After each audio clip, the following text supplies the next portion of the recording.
اعوذ باللہ من الشیطان الرجیم بسم اللہ الرحمن الرحیم ان اللہ و ملائکۃہ یصلون علی النبی یا ایھا الذین آمنوا صلوا علیہ وسلموا تسلیما اللہم صلی علی محمد و آل محمد بسم اللہ الرحمن الرحیم ایاک نعبد و ایاک نستعین درود پڑھیے محمد آل محمد اللہم صلی علی محمد و آل محمد۔ آج جس سلسلے میں گفتگو کرنے جا رہے ہیں ہے تو وہ بہت ہی کامن، بہت ہی عام ہے، بلکہ اب تو پورا زمانہ اسی میں، معاشرہ پورا اسی میں ہو گیا، غفلت۔ یہ غفلت برتتے ہیں لوگ کہ کیا کرتے ہیں۔ اسی طرح ایک واقعہ ملتا، اس سے شاید آپ کی زیادہ سمجھ میں آ جائے کہ بات کیا ہے۔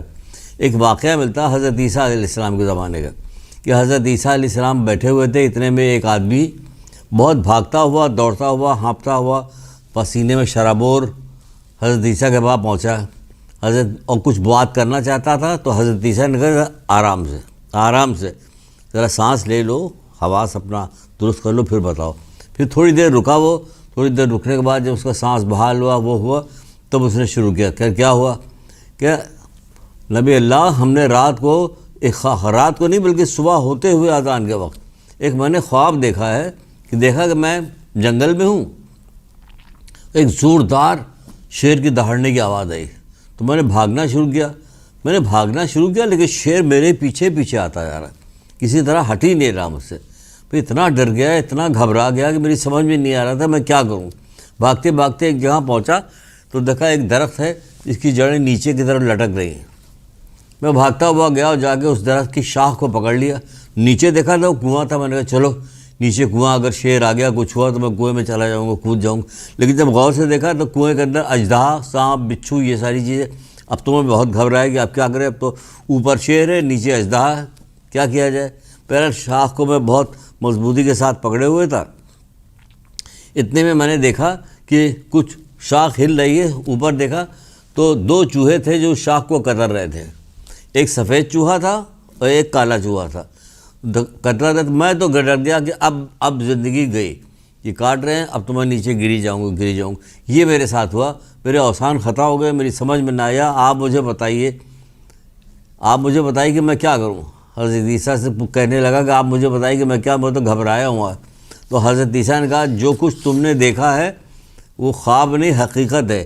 جو حقیقت ہوتا ہے اسے تم لوگ خواب سمجھتے ہو، جو خواب ہوتا ہے اسے تم لوگ حقیقت سمجھتے ہو۔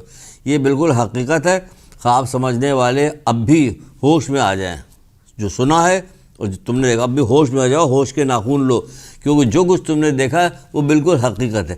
کیونکہ یہ جو تم نے شیر کو دیکھا یا دہاڑتے ہوئے تمہارے پیچھے آ رہا ہے، یہ شیر جو ہے یہ ملک الموت ہے جو ہر وقت تمہارے پیچھے لگا ہوا، اور تم کو اس کی خبر ہی نہیں کہ ہر وقت تمہارے پیچھے لگا ہوا، ہر وقت تمہارے پیچھے لگا ہوا، اور تم بھاگتے ہوئے جو شاخ کو پکڑ کے کنویں میں لٹک گئے ہو، تو کنویں میں جو تم دیکھ رہے ہو نا، یہ کنواں نہیں، یہ قبر ہے۔ تو تمہاری قبر کے اندر یہ ساری چیزیں ہوں گی، اور یہ شاخ جس سے لٹکے ہوئے تھے تم، جو لٹک رہے تھے، یہ تمہاری زندگی ہے۔ اور چوہا جو ہے، سفید چوہا اور کالا چوہا، یہ کیا کر رہی ہے، دن اور رات ہے جو تمہاری زندگی کو کم کر رہے ہیں، اور تم ہو کے غفلت میں پڑے ہوئے اسی انتظار میں کہ ابھی کچھ کر لیں گے، تبھی کچھ کر لیں گے، ابھی تو بہت دن باقی ہے، یہ ہے وہ ہے۔ یہ سب تو نہیں ہوگا، بہت دن باقی۔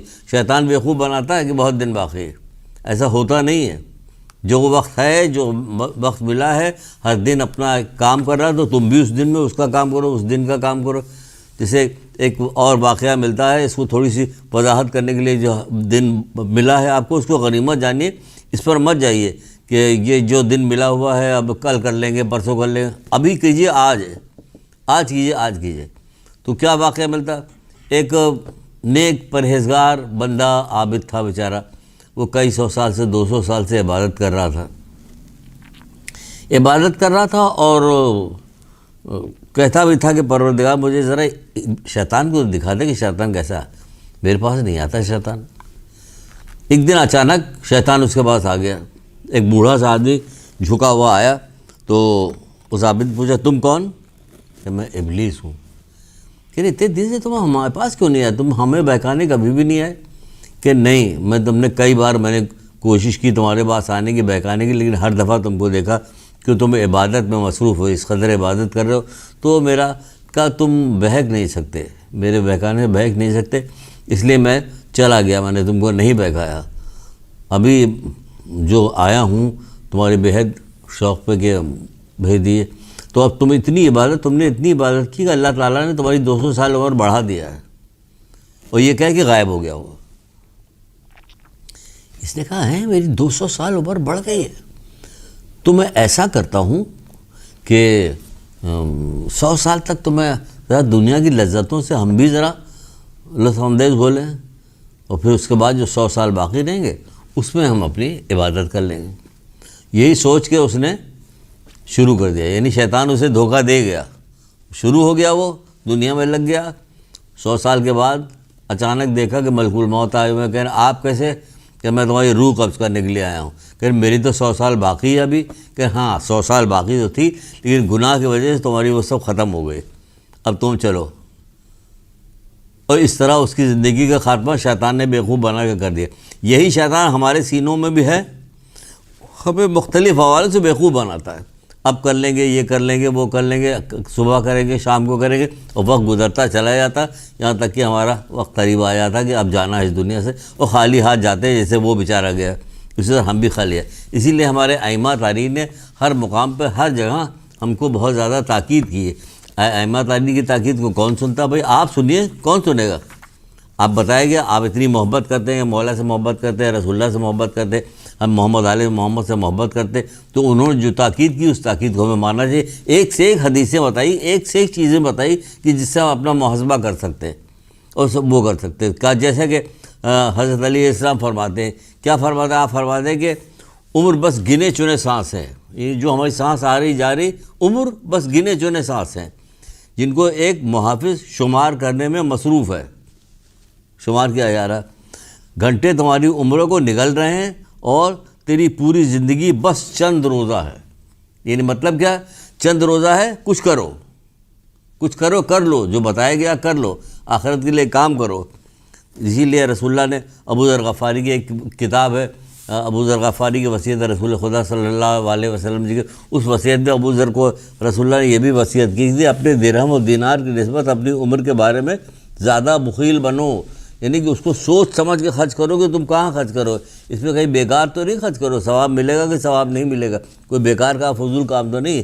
تو نیکی کے اندر اس کو خرچ کرو, ادھر ادھر ضائع مت کرو وقت کو, کہ وقت تم ضائع کر رہو. تو یہ ائمہ تعلیم بے شمار چیز بتائی, کتابیں اس پہ کتنی لکھی گئی, سب بتایا گیا, لیکن ہمیں کچھ کرنے کو تیار ہی نہیں. مثلا ایک جگہ پہ اور کہا گیا کہ حضرت علیہ السلام فرماتے ہیں عمل کی طرف بڑھو اور موت کے اچانک آ جانے سے ڈرو. عمل کی طرف بڑھو, موت کے اچانک آ جانے سے ڈرو. کیوں ڈرو؟ عمر پلٹنے والی نہیں ہے, پلٹنے والی ہے, جبکہ رزق پلٹنے کی امید ہے, لیکن عمر کے پلٹنے کی کوئی امید نہیں. جو آج کا دن نکل گیا وہ نکل گیا. ایسا نہ ہو کہ کوئی کام آج کا رک گیا ہے اسے پورا کرو, پورا کر ڈالو, کام کو اپنا پورا کرو. طرح طرح سے تو باتیں بتائی ہیں, کوئی چیز چھوڑی نہیں. عمل کی طرف بڑھو, موت کے اچانک آ جانے ڈرو. ٹھیک ہے, یہ ہو گیا. اچھا جناب, اب ہم آپ کو بتاتے ہیں کہ مولا علی ہی کی طرف سے بتا رہے, کہتے رات دن تجھ پر عمل کر رہے ہیں. رات بھی عمل کر رہا, کاٹ رہا کالا چوہا, رات اور دن بھی سفید چوہا بھی کاٹ رہا, وہ عمل کر رہا. تو آپ فرماتے ہیں کہ رات دن تجھ پر عمل کر رہے ہیں, تم بھی رات دن عمل کرو, تم بھی عمل کرتے رہو. وہ تم سے حصہ لے رہے تو تم بھی اپنا حصہ ان سے لو, یعنی نیکی کا حصہ لے, نیکی کرو گے نیکی کا حصہ لو گے, تم حصہ لو. کیونکہ یہی وقت ہے پشیمان ہونے سے پہلے, کہ جب موت آ جائے گی, بالکل موت آگے کھڑا ہوگا تو اس وقت پشیمان ہوگا, تو اس کو کوئی فائدہ نہیں ہوگا, کوئی فائدہ, فضول باتوں میں لگا کے کچھ بھی نہیں ہوگا. بعض روایتوں میں یہ بھی ملتا ہے کہ کہا گیا کہ جب ملک الموت آتا ہے, اور ملک الموت آنے کے بعد جو روح قبض کر رہا ہوتا ہے, تو وہ کہتا, بندہ کہتا مجھے تھوڑی سی مہلت دے دو کہ میں کلمہ پڑھ لوں. تو ملک الموت کہتا تم کو ایک لمحے کی فرصت نہیں دیں گے, مشرق سے مغرب تب جتنی چیزیں سب مجھے دے دو گے تب بھی میں تمہیں مہلت دیں, کیا کہ تم نے نہ جانے کتنا وقت برباد کیا. تو وہی تو یہاں سمجھا رہے ہیں, وہی یہاں سمجھا رہے ہیں کہ یہی وقت ہے پشیمان ہونے سے پہلے, انسان کے یہ کہنے سے پہلے کہ ہائے افسوس میں نے اللہ کا تقرب حاصل کرنے میں کوتاہی کی. تو کچھ کر لو, پھر اللہ کا تقرب حاصل کرنے میں کوتاہی کی تو کچھ کر لو. یہی وقت ہے, راستہ کھلا ہوا, یعنی اب زندہ ہو, سانس لے رہے ہو, راستہ کھلے ہوئے ہیں, چراغ روشن ہے, توبہ کا دروازہ بند نہیں ہوا اس سے پہلے کہ قلم خشک ہو جائے, یعنی قلم اٹھا لیا ہے, دکھائی بند ہو جاتی ہے, موت کا فرشتہ آ گیا. قلم خشک ہو جائے اور اعمال نامہ لپیٹ دیا جائے. لپیٹ گیا, میت پڑی ہوئی, اب چلو جو کچھ کیا تھا وہ کر لیا, جو رہ گیا ہے اس کو بھگتنا ہوگا. ایک درود پڑھیے محمد علیہ وسلم, اللہم صلی علی محمد وآل محمد وعجل فرجہم. اللہ تعالیٰ ہم لوگوں کو توفیق دے کہ ہم اپنا وقت ضائع نہ کریں اور عمل میں مصروف رہیں, کیونکہ یہی وقت ہے جو کچھ کرنا کر لیں, مرنے کے بعد تو کچھ بھی نہیں ہوگا.